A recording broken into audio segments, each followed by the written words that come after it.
Elric menurunkan Dahlia di tempat tidur, membaringkannya ke bantal yang nyaman sebelum dia umbip satu R-nya dengan kelembutan.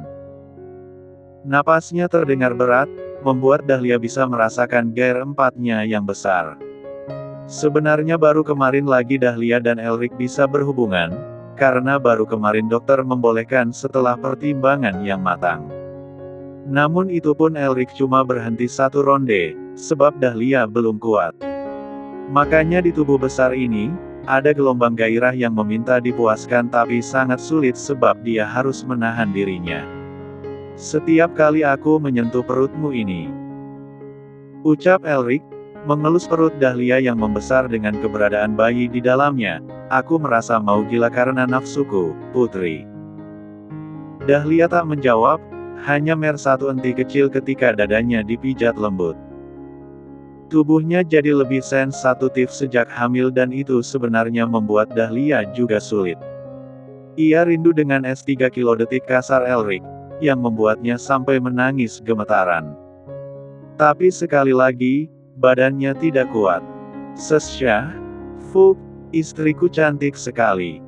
Elric berucap saat mengecup pipinya yang memerah. Dahlia cuma mengulas senyum.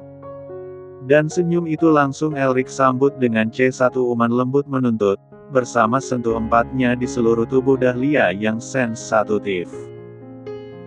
Matahari masih bersinar terik, tapi di kamar itu suara des-4han mereka sudah bersahutan satu sama lain. Yang mulia. Ya, sayang. Apa Anda sudah menentukan nama untuk anak di perut saya? Tentu saja. Elric mengelus tonjolan perut Dahlia, yang masih sedikit lengket karena sisa-sisa pelepasan kedua yang dia buang di sana. Elric terkekeh diam-diam. Oga ialap, jadi ia ratakan saja. Siapa namanya, Yang Mulia? Tanya Dahlia. Putri sendiri. Putri punya nama khusus. Kita berdua harus mendiskusikan namanya. Dalam tradisi keluarga Li, pria yang memberi nama. Jadi saya menyerahkan pada Anda. Kalau namanya tidak bagus menurutmu, jadi Anda akan memberi nama jelek untuk putri saya. Elric mengerjap, sejurus kemudian tertawa. Benar juga. Mana mungkin ia beri nama princessnya dengan nama jelek. Baiklah. Nama pilihanku adalah. Elric memeluk tubuh Dahlia erat. Mengecup telinganya dan berbisik, namanya Sophia. Sophia Victoria Ashford. Sophia. Tunggu sebentar, baby. Ayahanda bisa jelaskan. Tidak mau. Ayahanda pembohong. Seru Sophia, bocah berusia 5 tahun yang kini berlari menjauhi Elric. Di tangan sang pangeran ada piring makanan, sebuah pie kesukaan Sophia yang mau dia jadikan sogokan pada anaknya yang kecewa. Kecewa karena kemarin dia janji mau tidur dengan Sophia, tapi ujung-ujung malah tidur dengan Dahlia dan Sophia memergoki mereka masih tidur bersama tadi pagi.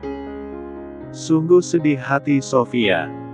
Jadi mana mungkin Sophia mau disogok pakai pie. Sophia. Aku kecewa pada ayahanda. Tegas Sophia, berbalik sejenak menunjuk ayahnya yang berencana mendekat.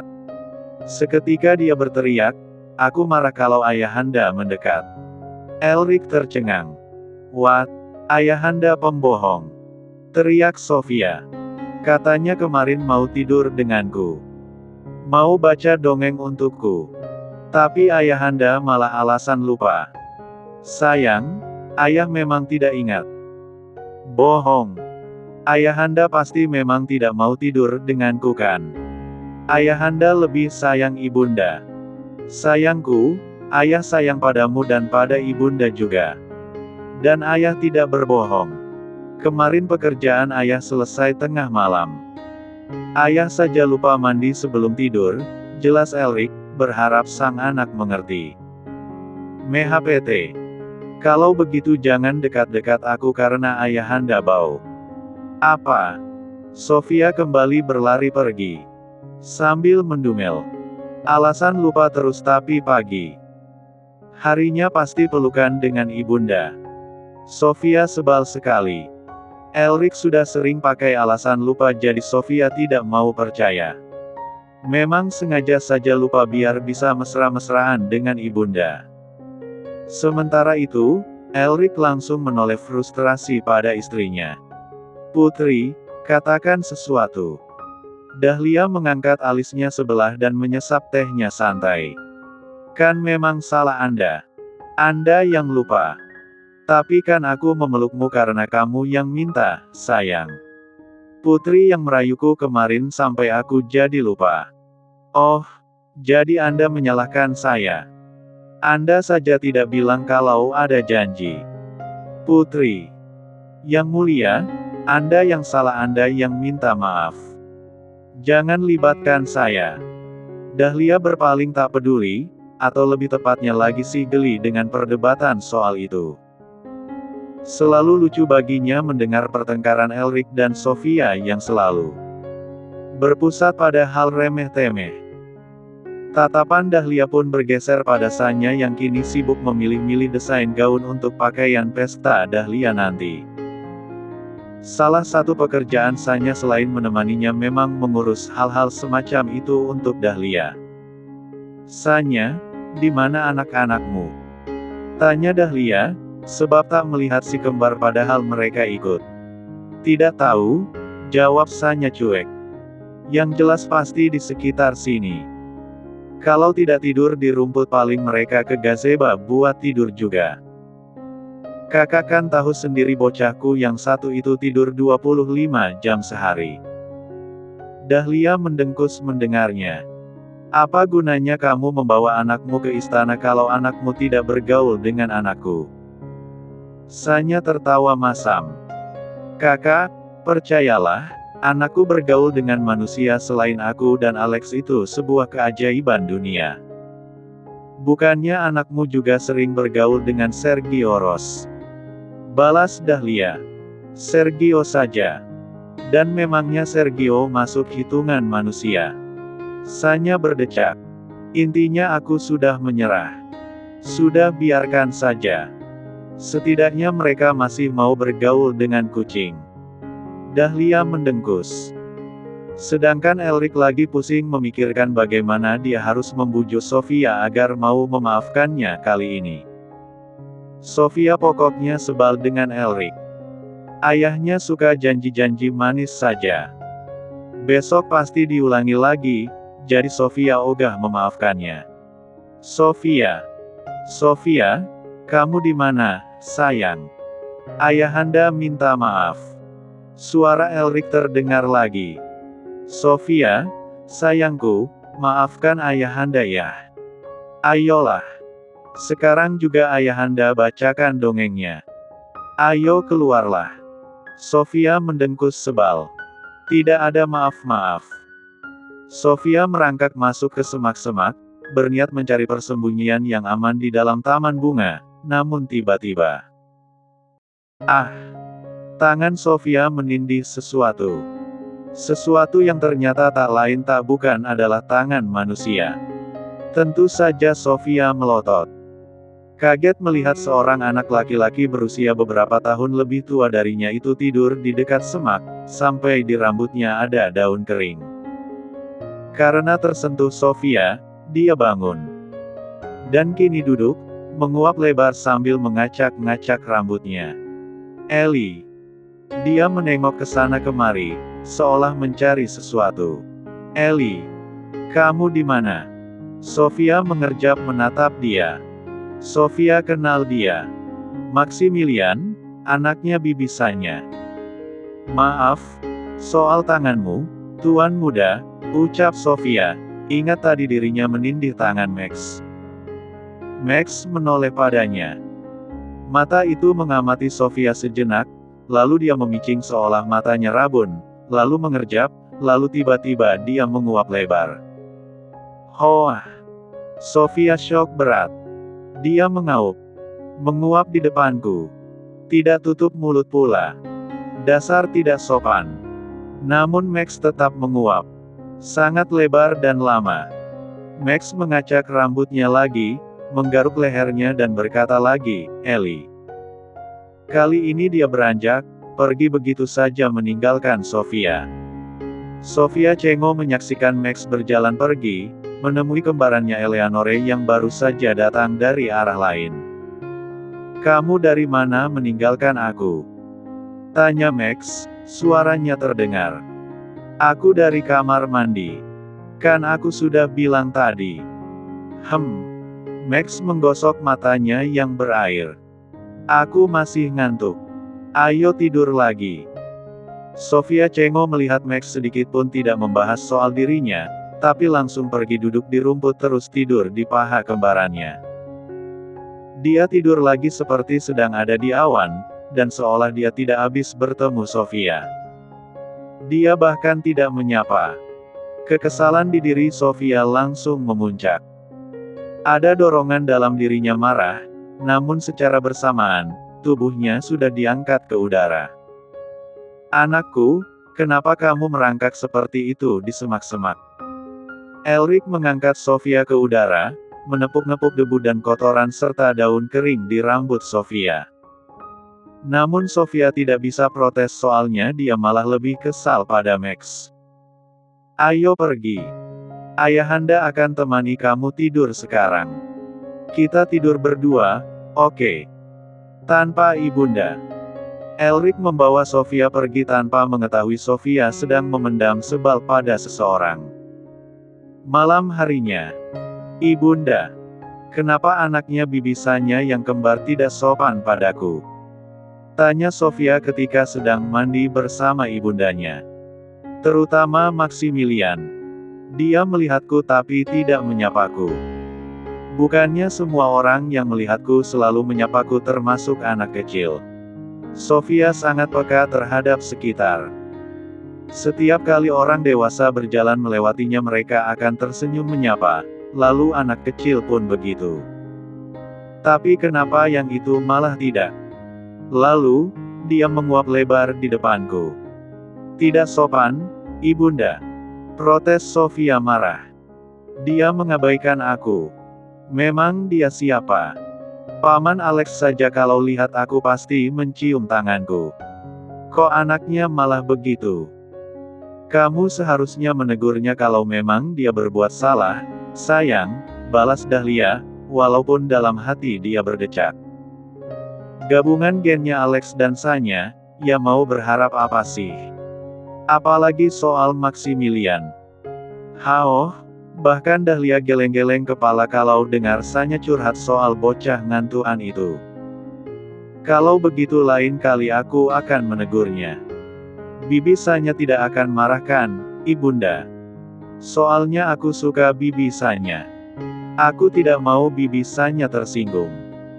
Dia juga stres dengan kelakuan anaknya. Pasti dia berterima kasih padamu kalau menegurnya." Sofia langsung mengangguk penuh tekad. Esok harinya Sofia memiliki misi penting yaitu menegur perbuatan Max padanya kemarin. Kebetulan hari ini pun Sanya datang bersama kedua anaknya, jadi Sofia langsung berkeliling di sekitar istana mencari keberadaan sepasang kembar itu. Tapi anehnya mereka tidak kelihatan dimanapun. Sofia sudah berkeliling ke sana kemari mencari namun tak kunjung menemukan di mana mereka. Kaki Sofia sampai sakit. Dan ujung-ujungnya ia tersandung, berakhir jatuh ke tanah. Nyaris bersamaan dengan itu seseorang berdiri di hadapannya, membuat Sofia mendongak dengan mata berkaca-kaca. Cari. Ternyata, dialah yang Sofia. Bibir Sofia sudah melengkung ke bawah, mau nangis karena rasa sakit di lututnya. Dan tentu saja ia berharap ditolong soalnya biasanya selalu begitu kalau ia jatuh. Tapi, Maximilian Lee menguap lagi, dan lagi. Dia berpaling dari Sofia, menggaruk perutnya dengan sangat tidak sopan sambil mengeluarkan ponsel dan menelepon kembarannya. "Ellie, kamu di mana?" tanya Max lesu, sambil menggaruk perutnya terus. Rahang Sofia nyaris jatuh ke tanah saking syoknya. "Hei, Teriak Sofia, mendadak emosi dan malu luar biasa. Siapa coba yang tidak malu? Sudah jatuh, dilihat orang, tapi bukannya ditolong malah ditinggal. Namun ternyata masih ada yang lebih malu.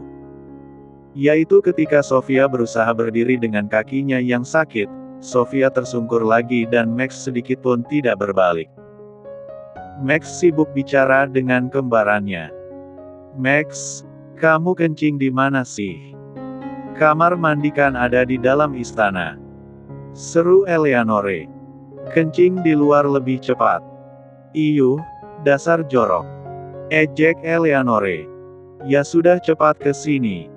Aku bersama Mama dan Yang Mulia." "Di sana ada bantal?" tanya Max. "Ada, jadi cepat ke sini." "Oke. Ngomong-ngomong, kamu melihat Yang Mulia Sofia? Itu siapa?"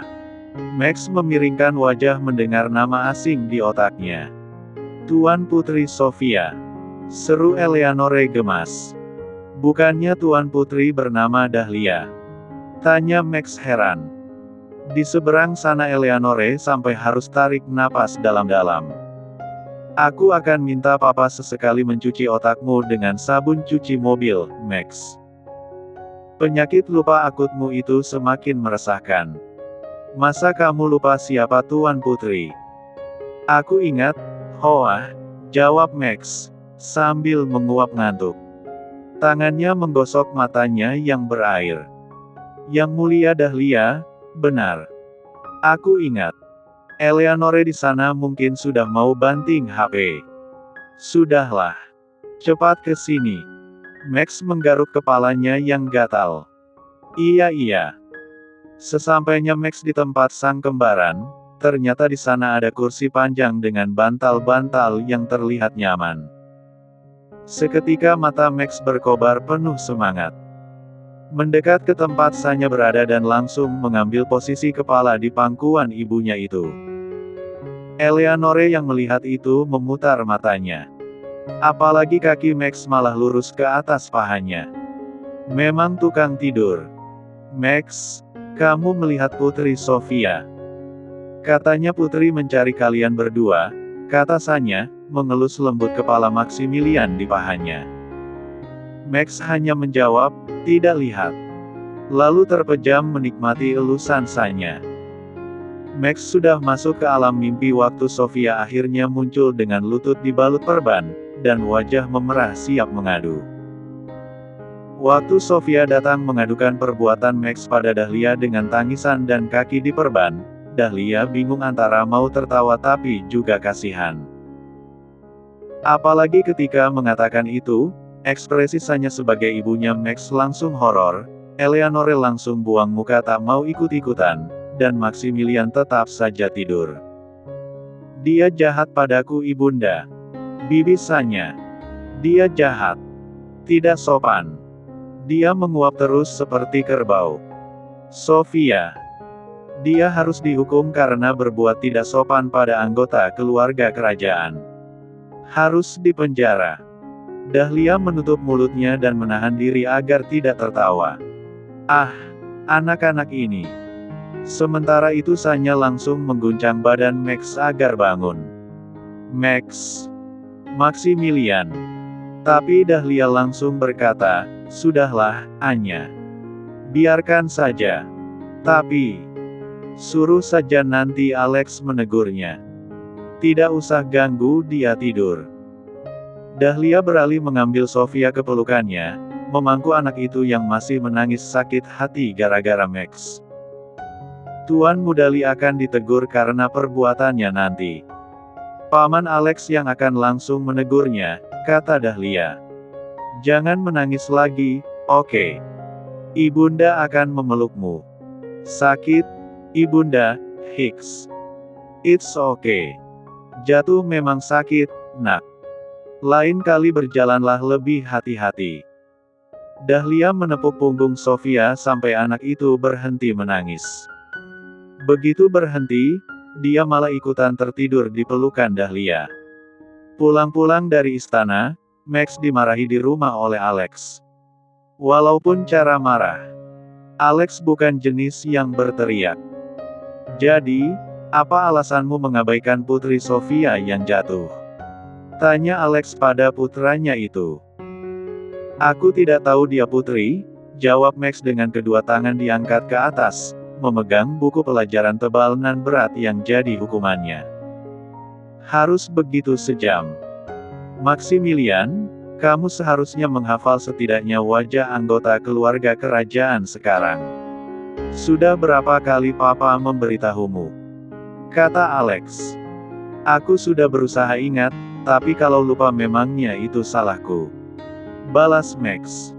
Alex memijat pelipisnya. Banyak masalah di kepala Alex sampai rasanya masalah bocah ini cuma bikin stres karena tidak penting. Hukumanmu bertambah 1 jam, ucap Alex, berharap anaknya sedikit takut dan menyesal. Tapi Maximilian hanya menguap, membuat Alex urut kepala lagi melihat kelakuan anaknya itu. Maximilian, kalau Papa tidak punya hubungan keluarga dengan Dahlia, kamu mungkin akan dihukum cambuk olehnya. Perbuatanmu menghina kehormatan keluarga kerajaan. Apa aku yang mendorongnya? Balas Max malas. Apa aku yang membuat dia jatuh? Max. Bukan aku. Dia jatuh sendiri. Bibi Dahlia maksudku, Yang Mulia Putri Mahkota juga mengerti itu, makanya tidak marah. Aku salah tidak menolongnya, tapi soal dia jatuh ia salah sendiri. Hukumanmu 3 jam, ucap Alex, makin stres. Apa boleh sambil tidur? Maximilian, berhentilah terus tidur seperti kerbau. Sahut Alex, mulai hilang kesabaran dengan makhluk berwajah kembar dengannya itu. Kalau begitu aku minta sambil main game.